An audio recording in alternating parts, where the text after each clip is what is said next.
Hi, Elise Dewsberry here with another in my series of how not to get feedback from Elise.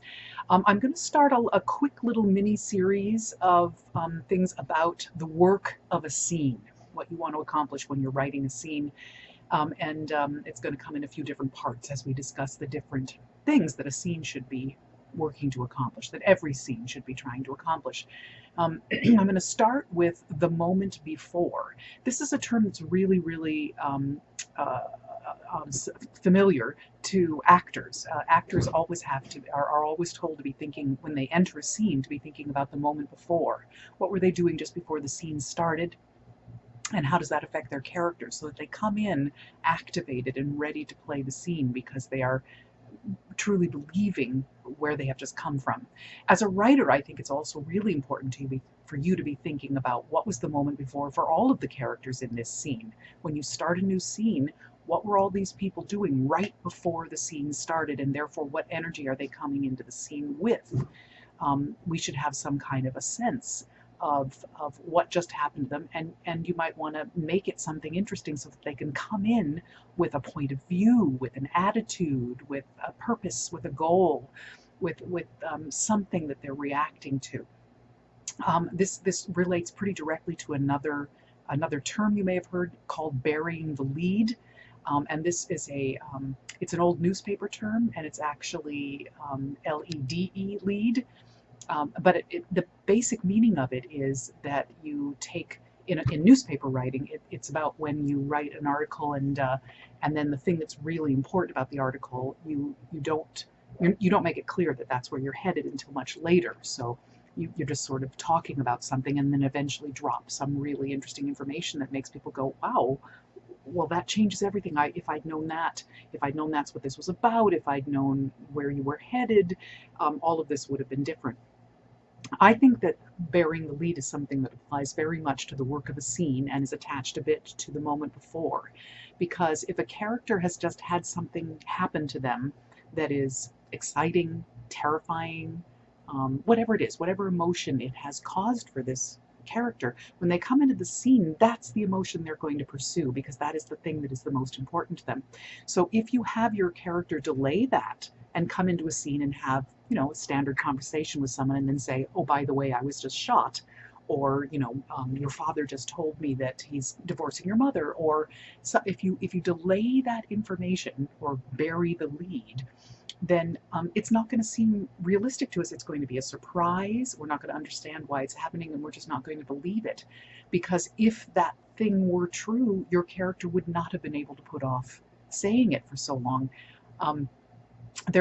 Or if it were important, as important as I think you want us to think it is. There's a movie recently that illustrated this for me in a really funny, overt kind of a way. To give you an example, there was a movie called The Post, which starred Tom Hanks and Meryl Streep, and they were both newspaper people from the Washington Post. And there was a scene when they were meeting for breakfast, and I think Tom Hanks was already seated at the table, and Meryl Streep came in, and she came in saying, "I have some really important news for you." I think she says something like, "Let me just, yeah, she's late. She's late for this is like a regular breakfast they have." So she comes in and she's late, and the first thing she says is, "I'm sorry, I'm late. There's a really important reason." And then Tom Hanks has some reason why he has to say, "Okay, well, hang on a sec, because," and he has something important he needs to tell her, so she doesn't get to finish her sentence. And then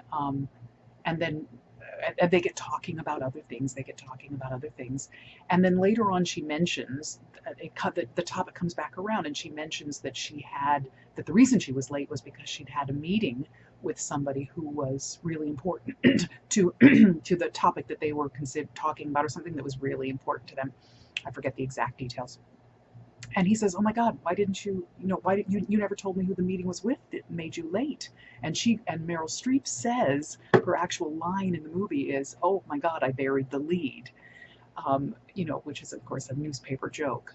But what that illustrates for me is an interesting way that the writers of the scene got away, sort of worked their way around the fact that they knew that this was the most important information for her character. She had just come from this meeting with someone, and she knew it was really important to Tom Hanks, and so she was going to have to address it. But for whatever reason in the writing of the scene, they didn't want her to address it until later. But they had her address it immediately and then get distracted and taken off topic, or partially address it, then got taken off topic, and then was able to bring it back up again and make a joke about the fact that it was important and she'd forgotten about it. If, on the other hand, you had a character come into a weekly meeting, breakfast meeting with someone, and just sit down and say, "Oh, sorry I'm late, and let's talk," and they just start doing their regular business meeting, and then the character suddenly said, "Oh, by the way, I just came from a meeting with so and so, and this is the person they've been trying to get a meeting with forever." It wouldn't make sense then that the character didn't come in going, "I'm sorry I'm late," but it's because that would be what's on their mind. That's what I mean by the moment before. If it's important to them, if they know it's important to the person they're coming to see, if it causes some kind of emotion or attitude or something in them, it needs to be addressed immediately. So those are the two things about the moment before that I think you need to consider when you're writing a scene.